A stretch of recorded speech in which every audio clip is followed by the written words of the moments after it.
name is Vassilis Sitokonstancinou. I'm here with my colleague Nikos Barzotas that will present later on. So my presentation is going to be on one of the two ESA pilots that we will present today. One of them is under the Food Security and Sustainable Agriculture Showcase, and it's the one that I'm going to present now. And the other one is under Showcase 6 about resilience, and Nikos will tell you more about it later. So the EU CAP Support pilot, today I will be presenting, let's say, this first prototype after a bit more than a year of the ESA project, and we are going towards what we call this Sprint 1. It's the first phase of the ESA project, and this pilot has to do with smart farming predominantly, and the first developments that we have, and will be the main theme of today's presentation, is a system for the dynamic phenology estimation and the yield prediction using satellite and in-situ observations. So the developments that I will showcase today will deal with and address the crop type of cotton, and in the next sprints we most probably are going to see other crops and extend the applicability of our developments. Okay, so the outline today, we will see a few things about the Copernicus program and its impact on agriculture monitoring. We will see a few things about Copernicus data, and specifically Sentinel-1 and Sentinel-2, and how those are very much appropriate for agriculture monitoring. We'll see, of course, the pilot objectives and the ESA paradigm and its co-design approach that you heard a few things already, the auxiliary data that we use, and we have prepared for you some mock examples of the developed and developing services. Currently, we're in the process of creating a user interface in the context of this rapid prototyping, as we call it. So we go back to the user and we receive feedback, and we keep on developing our services. And I will end with a take-home message. So the Copernicus program. First of all, let me say that the European Commission targets the development of agricultural practices for the preservation of the environment, but also the sustainable and increased productivity. Agriculture has been one of the first domains to exploit Earth observation data, such as the Copernicus data, and could be considered most probably as the most promising market for the Copernicus program. Specifically, I could mention designed predominantly for agricultural monitoring. So Copernicus allows for the monitoring of land use and trends of the agricultural land, the monitoring of the cultivating conditions, the crop health and the crop growth, and of course the monitoring and estimation of crop yield. Copernicus also supports farm management, meaning the management of inputs and the management of irrigation in the field. But the application domains of Copernicus do not only limit to those smart farming scenarios I just described. We can talk also about seasonal mapping of the agricultural land. We can talk about the monitoring of food security, the management of water and the monitoring of drought, and of course the monitoring of subsidy controls of the common agricultural policy or other kind of subsidies. So why Copernicus data are so important and why they're so relevant in this kind of applications? So we have the Sentinel satellites. Here in this pilot, we use Sentinel-1 and Sentinel-2 data. We're talking about images of the optical spectrum and of the microwave spectrum, respectively. We get new acquisitions every 5 and 6 days, 5 for Sentinel-2, 6 for Sentinel-1. Therefore, we can create this dense time series of data, which gives us the full capture of the crop growth, which is the information that we exploit mainly. And of course, this frequency in acquisition of only 5 days gives us the timely monitoring of agricultural land, and therefore the timely decision making. The coverage of the Sentinel data is global, therefore we can have applications of national, pan-European and global scale, and we can now talk about monitoring food security, which is inherently a large-scale, problem, and also the monitoring of the common agricultural policy at the pan-European level as well. These data are also of high spatial resolution of 10 and 20 meters. Therefore, we can have now thematic information on the parcel or even the intra-parcel level just from those Sentinel Earth observation data. And we can now talk about smart farming from space. We can talk about precision agriculture from space. And of course, we can talk about the evidence-based decision making.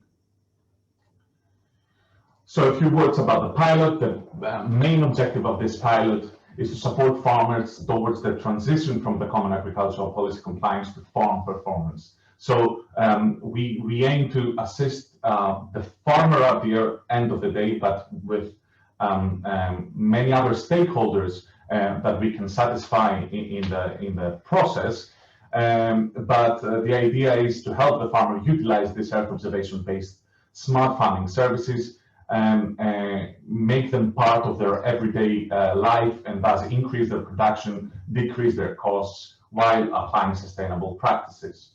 And another major objective of its shape, and I think it's clear by now, is to showcase that Copernicus datasets, when they're combined with other auxiliary information such as in-situ data, weather and soil data, can deliver improved information products for the actionable advice on crop growth and yield. And here we can see that we use the Copernicus data, our Earth observation satellite data, we use our meteorological data as well, in-situ observations, crop calendars, information from the field. We combine it in a data-driven modeling approach, and we produce all those kinds of services. So the co-design approach of eShape. So what we are doing here, we as the service providers, the National Observatory of Athens, we are together in this pilot with our main co-designer. In this case, it's the smart farming service provision and agriculture consulting company, Neuropublic, together with Yerhirin. And Yerhirin is, Yerhirin is, let's say, a network of farmer associations. And Neuropublic has already a smart farming and precision agricultural platform with this engaged network of farmers all around Greece. And what we're trying to do is build upon this Essence platform, this smart farming platform of Neuropublic, and fill in the gaps with more advanced Earth observation data, which is the National Observatory expertise, and also artificial intelligence and data-driven modeling in this kind of situation to produce more sophisticated services such as phenology estimation and also yield estimation. So what we do is, together with our user, we design, we prototype, we evaluate, and then we fine-tune based on the feedback, and then we test with the help of the user the produced services. We don't only have this user, but we continuously engage the new users and customize the general and reusable tools that we are developing.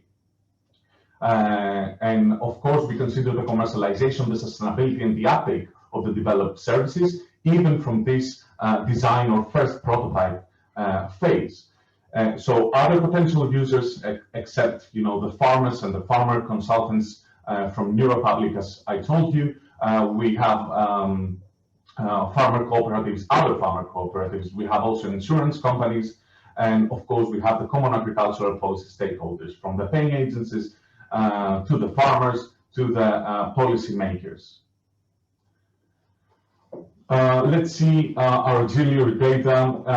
First of all, from Neuropublic, what we have is we have stations on the ground, in situ, the Yatron stations that collect data related to atmospheric, soil, and biological parameters, such as air and soil temperature, relative air and soil humidity, soil salinity, etc.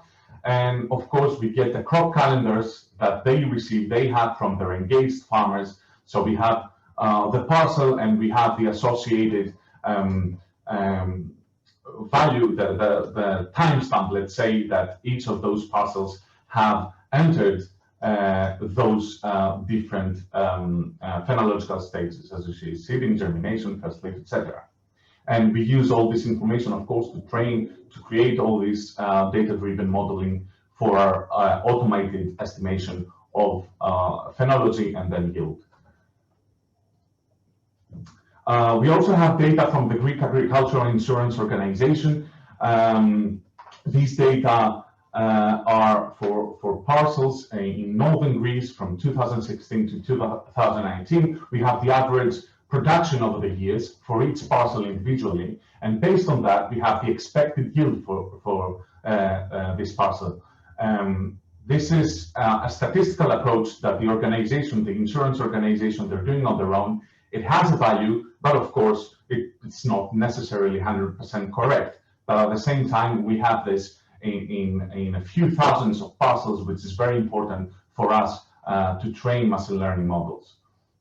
We also have the amount of compensation, the extent of the damage, if it was like 10%, 25%, 50%, and the cause of damage. We use this information, first of all, to train and then to validate and see if there are any discrepancies in those statistical and sample-based kind of information that the insurance organization has. This summer, we also did a field campaign, again, in northern Greece, but also in Thessaly, in the middle of the mainland of Greece. We had, in situ observation people on the field that would write down for each parcel what is the phenology stage. And they would do that by going to 3 different points in the field, counting the nodes, counting the balls, counting the height, and at the end of the day, deciding on what is the BDCH, what is the phenology stage that this parcel is in at that timestamp. And this is used for the validation of our phenology estimation methodology. So the prototype.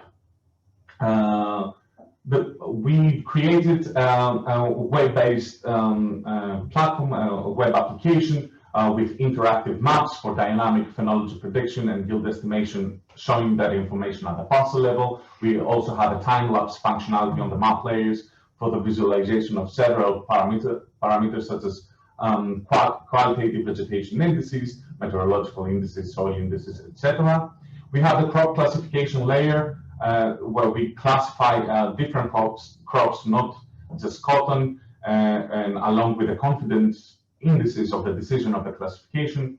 And we also have the parameter plots with timestamps, maybe for the more advanced, the agricultural consultants, this kind of users, where we can see all that information that is displayed on the map in a plot that can also be downloadable, used as information for someone else. Where there we have the plots of phenology prediction and the percentage of completion of that phenology, but also phenology forecasting. And then we have an alerting mechanism for discrepancies in declared crop types, that we're going to see all that later. This is the mock, let's say, front page. We have the interactive map, we have the parameters and products menu, we have the parcel report, we have the parameter and product plots, and we have the alerts layer, and we're going to see each of those individually. First we have very simple, it's very common as well, the qualitative indices on vegetation, health, and growth. We have a plethora of such indices. We can see here indicatively NDVI, PSRI, some more crop-specific indices such as Bari and Bori, and also meteo, meteorological parameters, temperature, precipitation, solar radiation, growing degree days, etc. And we can display that. We have that, in a time series within the year, but we can also compare it with multiple years, cross-compare, between different years. Here we have the crop classification layer. This is a machine learning-based service classifying multiple crop types. This can also, the user here could be the paying agency, but also the insurance company and the agricultural consultant. If they have many farmers engaged, and they need to see the crop types and validate the crop type. But this can also be used at the portal of applications for subsidies. Here we see the test site in Larissa in Greece, where we classify 6 different crop types with an accuracy of more than 85%. This methodology has been pilot tested in many areas. It has been pilot tested in Navarra, in Spain, in Lithuania, in Cyprus, in Greece. Yes, in those areas. Here we see the phenology prediction map layer. We will see how this works a bit later, but now we can see how this looks in the map layer. We can have all the crop types, all the different parcels of the user, and see which ones are in the germination phase, in the reproductive phase, in the ripening phase, etc. And here we see the machine learning-based yield estimation, and this is in mid-season, so this happens for the cultivation of cotton. Let's say this happens in late July, early August. So early on in the year for the pertinent decision making to take place. So here we use, for the training of the machine learning algorithm, we use the expected yield as we got it from the Greek insurance organization, as I showed you earlier, and we train with that and we make a prediction. This has not been validated yet, so we see the mean deviation, which is around 16%, which is very promising, but we cannot know if this is a mistake of the algorithm and how much is the mistake of the actual information that we trained with. But what is important here is that we can see and have an alerting mechanism of major discrepancies in the expected yield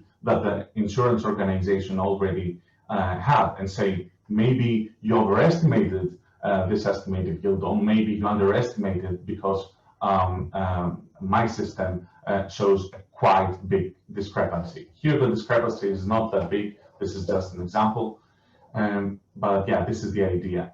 Of course, we can have the plot layer, where we can plot all those different indices that we showed earlier in the map layer. We can also cross-compare them with different years. Here we see NDVI in 2017, 18, 19, and 2020 for one single parcel. We can see how it progresses, how similar it is, what are the differences, etc. Again, the meteorological data here, we have the max and mean temperature. We can see them in plots. This is also important because we also have forecasts of those meteorological data and temperature specifically, and those forecasts are at high, relatively high resolution. I would say 2 by 2 kilometers. And we produce them in-house here in the Beyond Center of Excellence.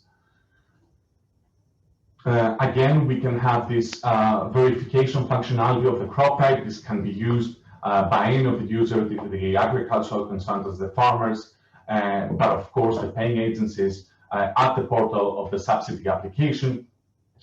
We can have the reference curves that we have accumulated in a database that we already have.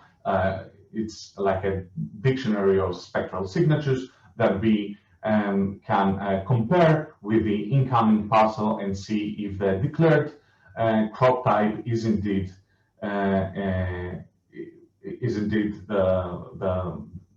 what was declared. And here is, for example, one of the cases that we had where it was declared to be cotton, but you can see how different the reference and the VI curve and the actual the incoming parcel and the VI curve are, and this is obviously not a cotton parcel. Okay, a bit more on the phenology estimation. We have broken this problem down to those phenological stages that you see here. So we have seeding, leaf development, first square, first flower, ball development, first ball, open, and harvest. This is our own nomenclature. I'm sure you know how difficult it is to decide on what exactly are the phenological stages. We decided to use this based on what we were able to differentiate between, but also based on what is useful according to our user to know. And another important thing is that we might have those 6 or 7 phenological stages, but the prediction that we do is continuous. So we predict first the main phenological states that we're in, and then, in the next slide, and then we have, as you can see here at the legend, the percentage of completion of these phenological states. So for example, here at the black timestamp, we have flowering at 79%. At the blue one, we have end of flowering at 43%. And then we also have a forecasted one with estimating end of flowering at 90%. When I say forecasting, it's not a sophisticated forecasting methodology. It's simply based on what was the last estimation that we had, which is end of flowering at 43%, and then we simply use the forecast of temperatures to find the growing degree days and finding the useful growth days that is, and based on the bibliographic information that we have on how many heat units it takes to progress to another phenological stage, we do this kind of rough forecasting that might prove to be just useful enough for the user. And we can see here that the deviation is 25%. What does that mean? So every phenological stage goes from 0 to 100 because we have, as I said, we do the prediction in a continuous spectrum. So we say flowering at 79%. The deviation that we have from the validated data that we get from the field inspections is 25% within the same phenological stage, which is rather promising, I would say. And when it comes to the accuracy on identifying the correct phenological stage, one of the 6 main ones that I showed you before, there we have a more than 90% accuracy. And here we have the parcel information, the statistical report at the parcel level, showing all the things that I said earlier. We have the declared crop type, the predicted type, the confidence of this prediction, the area, some mean values of the different parameters that I showcased indicatively. I have a couple here. The prediction of the yield, the expected yield, and if there is any alert, we're going to see the alerts in just a second. And on the right, you can see what is the estimated phenological stage and what is the estimated completion level of that phenological stage. And here we have the alert mechanism. We can have like 3 different kinds of alerts. First one is the crop type classification. This agrees with the declared crop. The second could be if the yield prediction shows a discrepancy that is big enough, that should be an alert that the insurance organization does not have the right information about this parcel. Their statistical data are off in this case, and maybe they should trust a bit more our estimation or do their own analysis. And of course, we can also have alert mechanism if phenological stages are not correctly input into the online crop calendars that our users have.